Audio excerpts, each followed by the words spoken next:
ในสุดสัปดาห์นี้ทางศึกพรีเมียร์ลีกก็จะกลับมาพาดแข่งกันอีกครั้งและคู่ที่น่าสนใจและสำคัญที่เราจะมาวิเคราะห์เจาะเกมนั่นก็คือทางฝั่งหงส์แดงลิเวอร์พูลจะเปิดบ้านต้อนรับการมาเยือนของเจ้าป่าอย่างนอตติงแฮมฟอเรสต์จะลงไปทำการแข่งขันในเวลา 22:00 น.ในค่ำคืนของวันเสาร์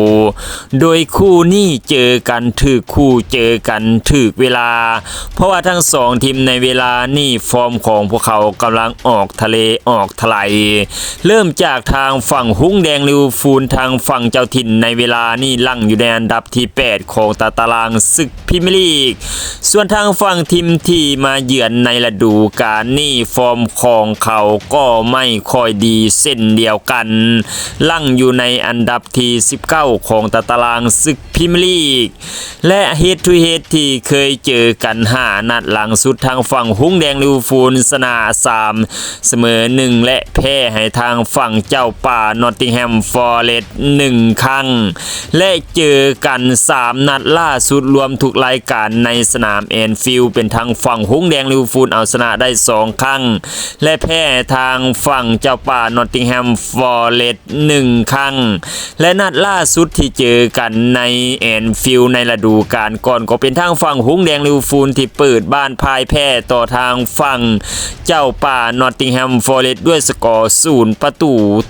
0-1และในฤดูกาลนี้ทั้ง2ทีมฟอร์มบ่ค่อยดีเลยมาเจอกันในเวลานี้โอ้โหเหมาะสมซะเหลือเกิน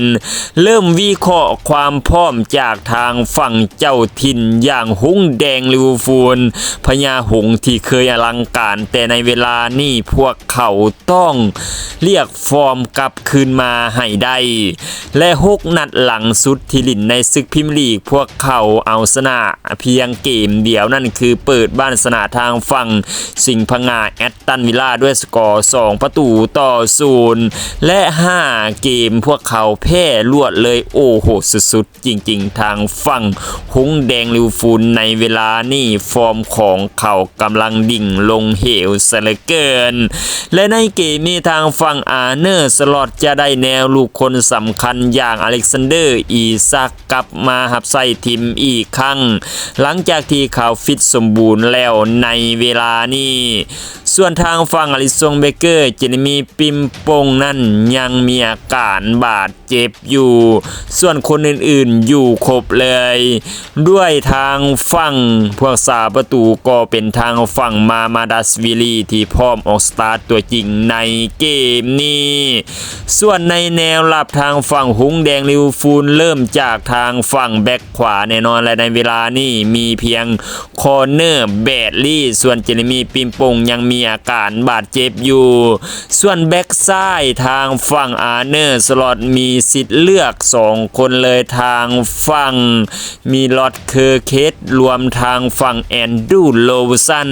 ที่หลังๆมานี่ได้รับโอกาสออกสตาร์ทเป็นตัวจริงอีกครั้งหลังจากที่ทางฝั่งมีลอตเคอร์เคสได้รับโอกาสแล้วแต่ผลงานของเขาไม่ค่อยดีเลยส่วน2 เซนเตอร์ทางฝั่งเวอร์จิลฟานได้ประจำเป็นตัวหลักรวมทางโคนาเต้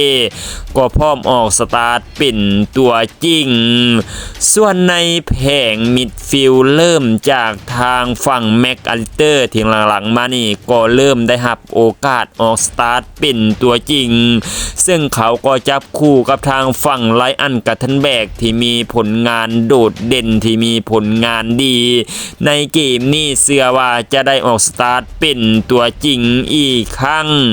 ส่วน3 ประสานในแดนหน้าในเวลานี้ถึงว่าปีกขวาทางฝั่งมูฮัมเหม็ดซาลาห์จะฟอร์มดรอปลงไปในฤดูกาลนี้แต่แน่นอนแหละทางฝั่งหงส์แดงลิเวอร์พูลต้องใส่เขาเพราะว่าทางฝั่งมูฮัมเหม็ดซาลาห์ถึงว่าฟอร์มบ่ค่อยดีแต่ว่าเขาก็ยังเป็นตัวสำคัญให้ทางฝั่งหงส์แดงลิเวอร์พูลและเป็นคนสำคัญในตำแหน่งปีกขวานั่นเอง ส่วนตำแหน่งปีกซ้ายในเวลานี้ต้องเฮ็ดให้ทางฝั่งอาร์เนอร์สล็อตปวดหัวเลยก็ว่าได้โดยตัวหลักก็เป็นทางฝั่งโกดี้กากโปทีมชาติเนเธอร์แลนด์ที่ยึดตัวจริงมาตลอดในฤดูกาลนี้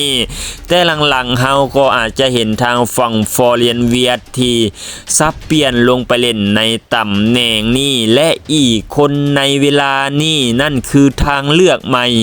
ก็คือทอยฮูโกเอกี้ติเก้หัวหอกชาวฝรั่งเศสลงมาประจำในตำแหน่งปีกซ้ายและนักเตะดาวลุ่งฟุ้งแหงอย่างเอ็นกูมูฮะก็น่าจับตามองที่เป็นแบ็กอัพสั้นยอดในทางฝั่งอาร์เนอร์สล็อตเลือกใส่เลยละส่วนในตรงกลางในเวลานี้โดนามิกโซบอดไลน์แน่นอนว่าเกือบว่าเป็นเดอะแบกของทางฝั่งหงแดงลิเวอร์พูลในฤดูกาลนี้บ่ว่าจะไล่เฟสซิ่งวิ่งทั้งเกมเป็นไดนาโมมิดฟิลด์ไดนาโมที่พร้อมถวายให้ทางฝั่งหงแดงลิเวอร์พูลและผลงานของเขาก็ดีมาตลอดเชื่อว่าในเกมนี้มีโอกาสจะออกสตาร์ทเป็นตัวจริงและอีกในตำแหน่งหัวหอกตัวเป้าในเวลานี้ถึงว่าทางฝั่งฮูโกเอกิติเก้จะได้รับโอกาสเมื่อทางฝั่งอเล็กซานเดอร์อีซักมีอาการบาดเจ็บและเขาก็ทำผลงานได้ดีมาตลอดแต่ในเวลานี้หลังจากที่ทางฝั่งอเล็กซานเดอร์อีซักที่หายเจ็บกลับมาพร้อมที่แบกค่าตัว